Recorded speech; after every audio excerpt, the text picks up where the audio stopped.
Аз по-скоро ще оставя с покуската малко. Да не ви помага да свърши концерт, за това да си недоволен. Не съм. Това е изобщо. Сега като науческа на конференцията,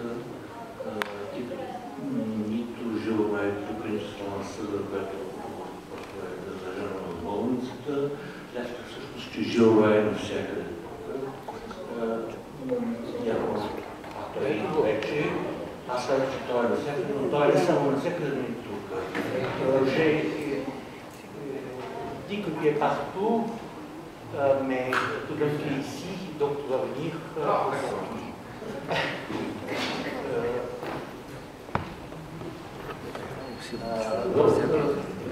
Dans la parole et après je vais dire Pour conclure.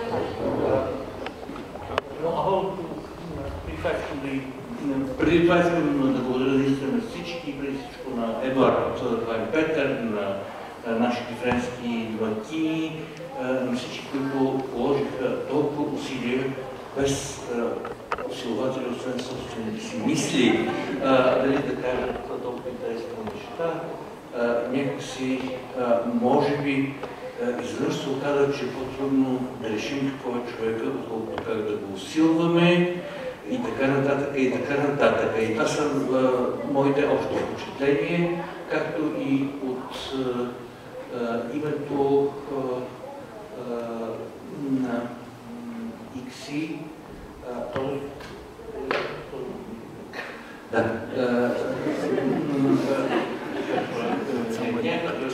Името на ИКСИ и на Пловдивския университет, на теология и науки за човека, ще каже няколко думи Тодор Христов, заместник директор на института, и след това Жилова. Аз бих искал преди всичко да благодаря на организаторите, на всички участници, включително на публиката.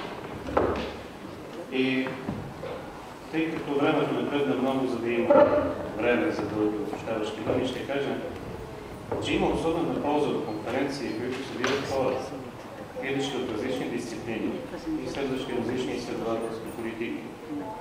Една от тези ползи е, че когато обичайните участници в дебатите по тези за усилването на човека и трансхуманизма водят своите дискусии, те често изхождат от предварително знание какво си струва да се знае и за какво си струва да се дискутира.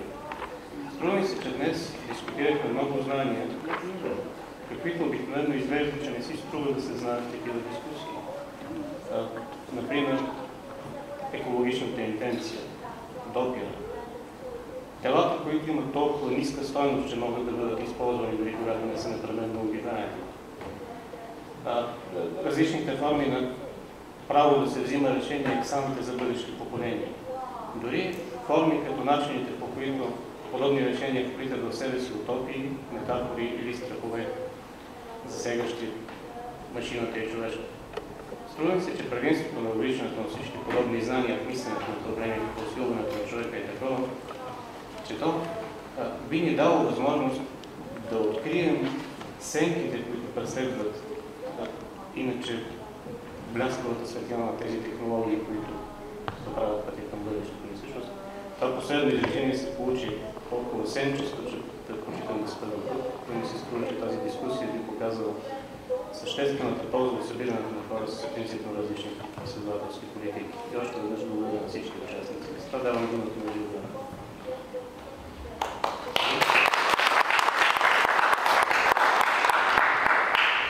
Merci beaucoup, c'est vraiment super pour moi de conclure un colloque auquel je n'ai pratiquement pas assisté. Et c'est vrai que l'année dernière, nous étions à Plovdiv, là j'avais pas le choix, il a fallu que je reste toute la journée. Et là j'avais un autre... à Plovdiv, oui, j'avais une autre obligation et je m'en excuse vraiment puisque le thème est passionnant. Et ce matin j'ai vu beaucoup de questions et beaucoup de réactions, notamment après les 2-3 premières auxquelles j'ai assisté. Donc c'est un grand plaisir d'avoir à participer à des colloques à la fois pluridisciplinaires mais aussi pluri-institutionnels puisque nous avons ici des représentants de 3 ou 4 universités différentes. Et ça aussi c'est une grande richesse que j'ai découvert en Bulgarie, puisque depuis 4 ans c'est ce qui se pratique en fait de façon assez courante et pose un problème particulier, au moins dans les thématiques que nous abordons. Lundi prochain, nous aurons la joie d'inviter Pierre Meuglin, qui est un grand monsieur en France, qui a fondé la Maison des sciences de l'homme de Paris-Nord, qui ne dirige plus maintenant, et qui a fondé aussi un des plus grands laboratoires de recherche en sciences de l'infocom, comme on dit en français, qui s'appelle le LabSIC, et qui est à Paris 13. Il viendra pour présenter le livre qui est publié cette fois chez Sciella, et non pas à la nulle, pour une fois, et qui porte sur les industries éducatives. Donc c'est un sujet extrêmement intéressant, et ça aura lieu à 18h lundi, donc dans cette même salle. J'espère que nous mobiliserons autant de personnes que vous avez réussi à mobiliser dans ce super colloque. Donc j'attends moi de lire avec impatience les textes, puisque j'espère que nous allons pouvoir organiser une publication en France.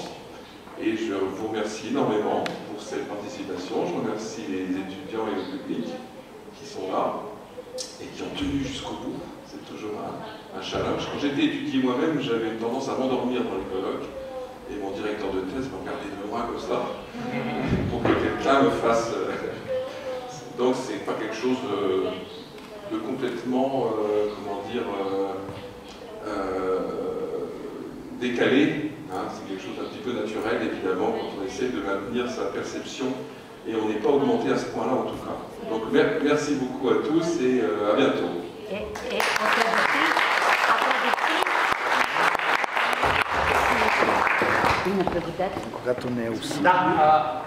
Oui, vous avez oublié. Значи, двамата с Жил благодарим за прекрасния превод на тези, които може би се трудиха най-много днес, нашите преводачи.